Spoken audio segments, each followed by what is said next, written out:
नमस्कार दोस्तों, स्वागत है आप सभी का आपके अपने YouTube चैनल में जिसका नाम है बोर्ड परीक्षा। आज हम लोग बात करेंगे NCERT बेस्ड मैथमेटिक्स के बुक के सोल्यूशन की।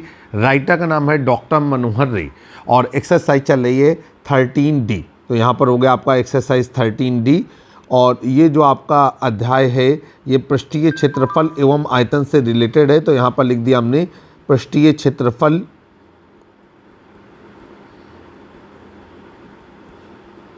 एवं आयतन।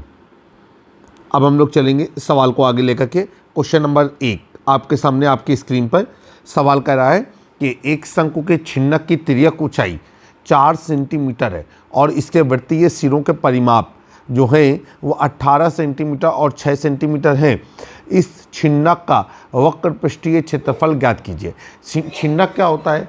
अगर कोई शंकु है और उसका ऊपर वाला सिरा काट करके अलग कर दिया जाए तो जो नीचे वाला सिरा है वो हमारा छिन्नक कहलाएगा। जब किसी शंकु के ऊपर वाले हिस्से को काटेंगे तो पुनः ऊपर वाला हिस्सा एक शंकु बन जाएगा, लेकिन नीचे वाला जो हिस्सा है वो छिन्नक के रूप में कार्य करेगा। तो आ जाइए, यहाँ पर हम लोग लिखते हैं कि शंकु के छिन्नक की तिर्यक ऊंचाई बराबर 4 सेंटीमीटर।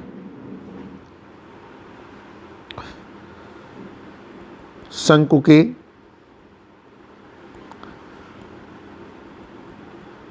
छिन्नक की तिर्यक ऊंचाई, और तिर्यक ऊंचाई को हम लोग L से प्रदर्शित करते हैं और ये हो जाएगा आपका 4 सेंटीमीटर। अब यहाँ पर लिखेंगे कि छिन्नक के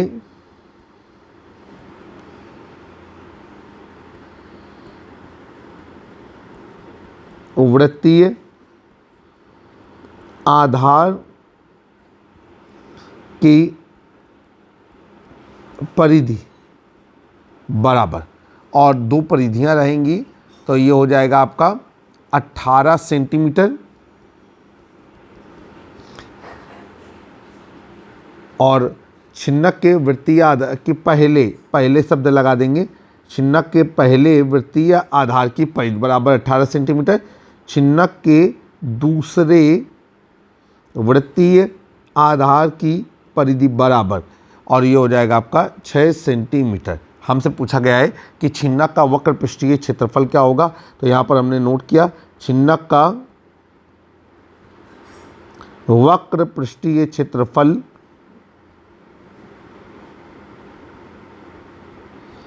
बराबर क्वेश्चन मार्क। आइए भाई सवाल को हल करते हैं।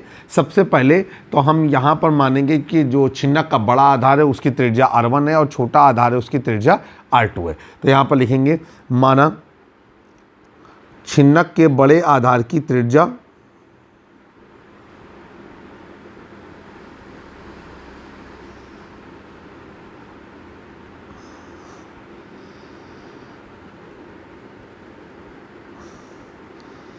R1 व छोटे आधार की त्रिज्या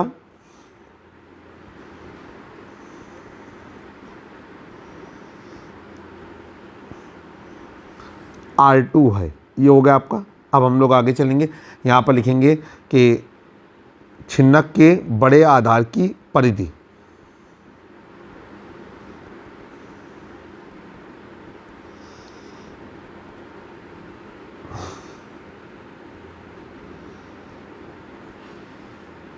और ये हो गई हमारी कितनी 2 पाई R1, और इसलिए 2 पाई R1 बराबर, ठीक है, ये हो गया आपका जा कर के 18। अब यहाँ पर हम मान रखेंगे तो ये हो गया आपका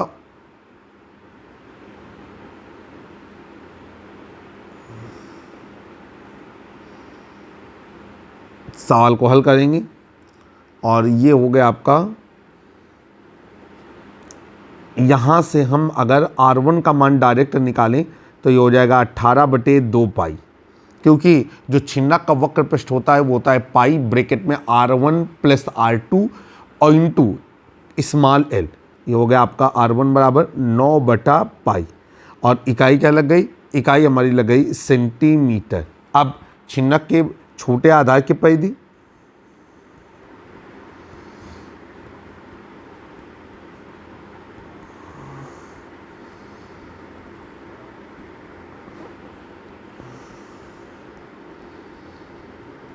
और ये हो गई आपकी 2πr2, इसलिए 2πr2 बराबर, ये छोटे आधार की जो पाई थी वो 6 सेंटीमीटर थी, तो ये हो गया आपका 6 सेंटीमीटर। ये हो गया आपका R2 बराबर 6/2 और R2 बराबर हो गया आपका 3/π और इकाई लग गई हमारी सेंटीमीटर। तो छिन्नक के छोटे आधार की जो त्रिज्या है वो 3/π सेंटीमीटर रहेगी। अब यहाँ पर लिखेंगे चूँकि छिन्नक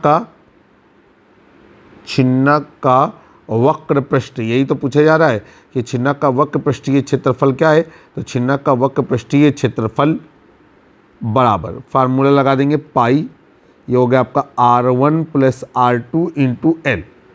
पाई का मान पाई रहने देंगे, R1 का मान है 9/π और R2 का मान है 3/π और L का मान है हमारा 4।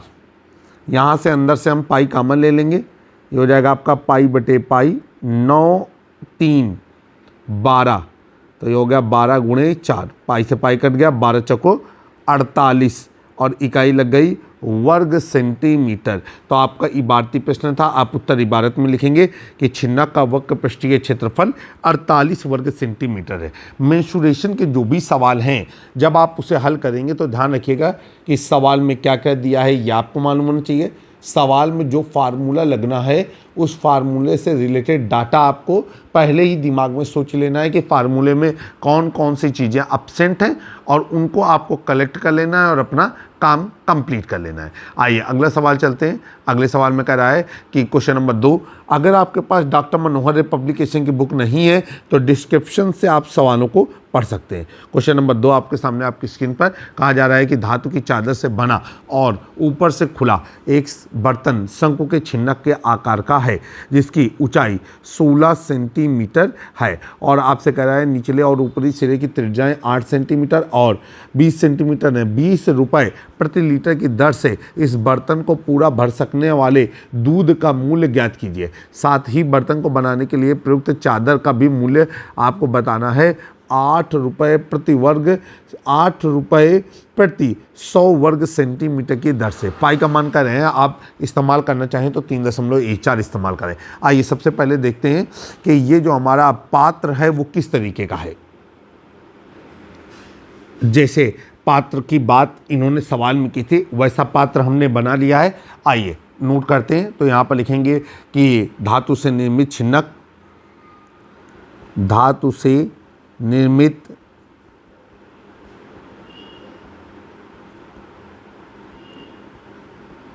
छिन्नक की लंबाई, वो ऊंचाई कहेंगे, लंबाई नहीं कहेंगे, ऊंचाई कहेंगे, और ये हो गई आपकी h बराबर, और चित्र में हम देख रहे हैं कि वो है हमारी 16 सेंटीमीटर। ठीक है, चलिए भाई आगे चलते हैं। अब यहाँ पर हो जाएगा आपका कि छिन्नक के बड़े आधार की त्रिज्या,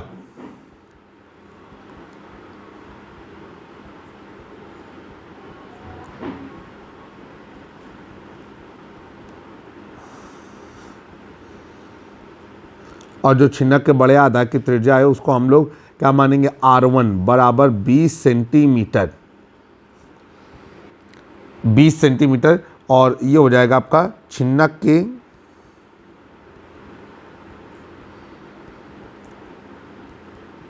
छोटे आधार की त्रिज्या,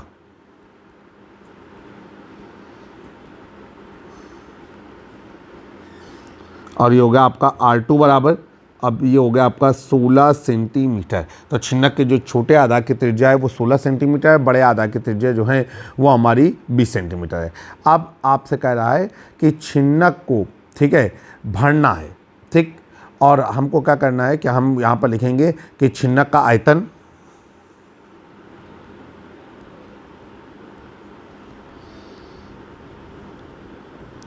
अब छिन्नक का आयतन हमने लिख तो डाला है लेकिन हमको पहले मन में पढ़ लेना चाहिए था कि इसमें आने वाले सारे पद हमारे पास हैं कि नहीं है। तो होता है फार्मूला 1/3 पाई, ठीक है, और ये हो जाएगा R1 square plus R2 square plus R1 R2 into H, इतनी चीज़ें होती हैं। आइए अब हम इसे हल करेंगे। तो ये हो जाएगा आपका 1/3 गुणे पाई का मान 3.14 है, गुणे R1 का मान है आपका 20 तो ये हो जाएगा आपका 20 का स्क्वायर, R2 का मान है 16 तो हो जाएगा 16 का स्क्वायर प्लस R1 गुणे R2 तो 20 गुणे 16, इसके बाद ब्रैकेट बंद, और जो H का मान है वो भी हमारा क्या रहेगा 16 रहेगा। अब हम लोग आगे चलेंगे, हमको करना क्या है कि ये हो जाएगा आपका 1/3 गुणे, ये हो जाएगा 314/100, दशमलव हटाए तो नीचे 2 जीरो आ गए, 20 गुणे 20 तो ये हो गया आपका 400, और 16 16 तो ये हो जाएगा आपका, कुछ गड़बड़ हो रहा है, ये हो गया आपका, देखते हैं त्रिज्या शायद थोड़ी गलत नोट कर ली है, मुझे ऐसा लग रहा है। हाँ त्रिज्या भाई देखिए जल्दबाजी में गलत नोट हो गई है, एक त्रिज्या जो है वो हमारी 20 सेंटीमीटर है और दूसरी त्रिज्या जो है वो 8 सेंटीमीटर है। तो इसको यहाँ पर एडिट करके 8 करेंगे तो यहाँ पर हो गया आपका 8 सेंटीमीटर, और ये जहाँ पर हमने मान रख दिया है 16 वहाँ पर भी हम एडिट करके क्या करेंगे 8, तो ये हो गया आपका 8 का वर्ग, तो 8 का वर्ग क्या हो गया आपका 64, और प्लस ये हो जाएगा आपका 16 दूनी 32 तो ये हो गया आपका 300। R1 R2 यहाँ पर भी आपको सुधार की ज़रूरत है क्योंकि आपने R2 का मान गलत कर रखा है, R2 का मान रहेगा 8 तो ये हो जाएगा 8 दूनी 16 तो ये हो गया आपका 160 इस तरीके से, और अंत में फिर से आ जाएगा आपका 16। अब हम लोग क्या करेंगे कि इसको पूरा हल करने की कोशिश करेंगे, तो ये हो जाएगा आपका 1/3 गुणे 314/100, ठीक है, और गुणे अब 400 में हमने 160 जोड़ा तो ये हो गया 560, 560 में हमने 64 जोड़ा तो ये हो गया आपका 624, और गुणे ये हो जाएगा आपका 16, ठीक है। अब फिर आगे क्या करेंगे, कुछ काटने पीटने की कोशिश करेंगे, तो ये हो जाएगा आपका 3 दूनी 6 और 3 24 तो ये हो गया आपका 208। अब फाइनली ये बनेगा आपका 314 गुणे 208 गुणे 16/100, ठीक है। अब जब हम इतना लेकर के आते हैं तो अब हम क्या करेंगे कि अगर हम इसको काटना पीटना चाहें तो काट पीट लें, ठीक है, और अगर हम इसको लीटर में बदलना चाहें तो लीटर में बदलने के लिए हमको अलग से थोड़ा सा इस पर काम करना होगा, और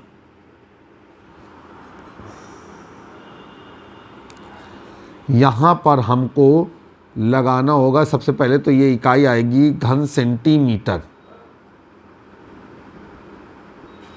फार्मूला होता है क्योंकि 1 घन सेंटीमीटर बराबर 1/1000 लीटर ये होता है आपका, तो इसमें 1000 का भाग चला जाएगा तो 314 गुणे 208 गुणे 16 ये जो 100 था इसके साथ यहाँ पर 1000 और आ जाएगा। नहीं नहीं नहीं नहीं नहीं, फार्मूला गड़बड़ हो रहा है अभी भी। सवाल बिल्कुल सही आ रहा है, कोई कन्फ्यूजन की स्थिति नहीं है, और जब हम इसको हल करेंगे तो ये आएगा 10.449 और इकाई क्या लग जाएगी लीटर, क्योंकि यहीं पर लीटर कन्वर्ट हो चुका है, ठीक है। तो आई होप कि इतना जो है आप सभी लोगों को अच्छी तरीके से समझ में आ गया होगा। अब हम लोगों को करना क्या है कि हमको ये बताना है कि जो है इसको दूध से भरना है, और 1 लीटर दूध की जो कीमत है वो हमारी कितनी है 20 रुपये। तो यहाँ पर लिखेंगे कि चूँकि पात्र को दूध से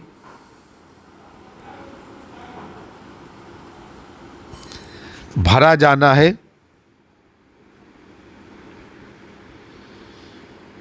और नीचे लिखेंगे चूँकि 1 लीटर दूध का मूल्य बराबर, अब 1 लीटर दूध का मूल्य जो है वो है आपका 20 रुपये, इसलिए 10.449 लीटर दूध का मूल्य बराबर 10.449 गुणे 20, और जब हम 20 का गुणा करेंगे तो आपका कितना आ जाएगा, ये आ जाएगा आपका 208 दशमलव, ठीक है 208.99, और हम अगर चाहें तो हम इसको ये कह सकते हैं कि ये हो जाएगा आपका 209 रुपये।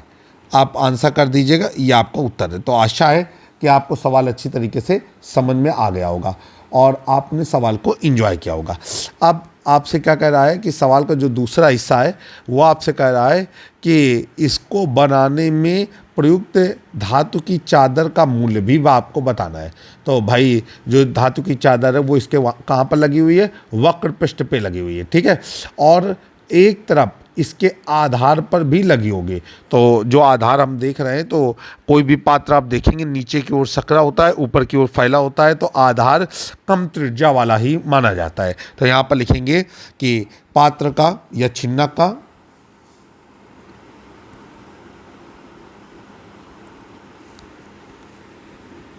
पृष्ठीय क्षेत्रफल, और जो छिन्नक का पृष्ठीय क्षेत्रफल है वह है आपका पाई R1 + R2 × L। सारा मान रख देंगे। पाई का मान 3.14, R1 का मान था 20, R2 का मान था 8 और जो L का मान था वो भी था हमारा 20। अभी हो जाएगा आपका 314/100, 0.820 आ गया और 20 8 28 और गुणे 20।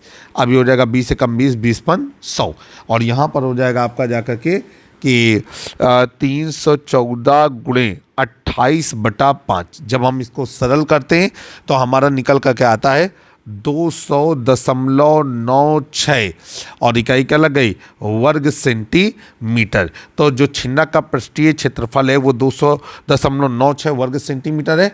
अब हम क्या देखो गड़बड़ हो रहा है।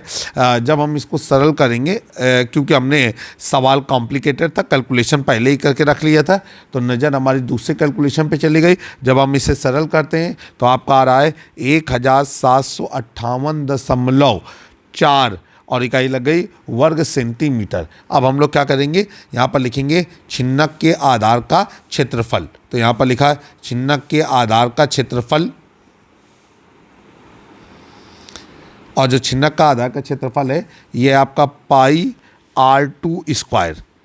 तो पाई का मान 3.14 और गुणे 3.14 गुणे R2 का मान क्या है आपका 8, तो 8 का स्क्वायर। और जब ये हो जाएगा 3.14 गुणे 8 8 64, जब हम इसे सरल करेंगे तो ये निकल कर क्या आएगा आपका 200.96 और इकाई क्या लग गई वर्ग सेंटीमीटर। अब यहाँ पर लिखेंगे इसलिए पात्र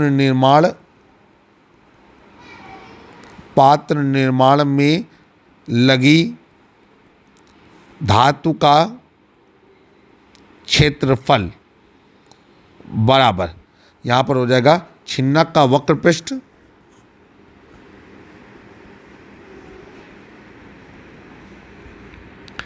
प्लस आधार का क्षेत्रफल।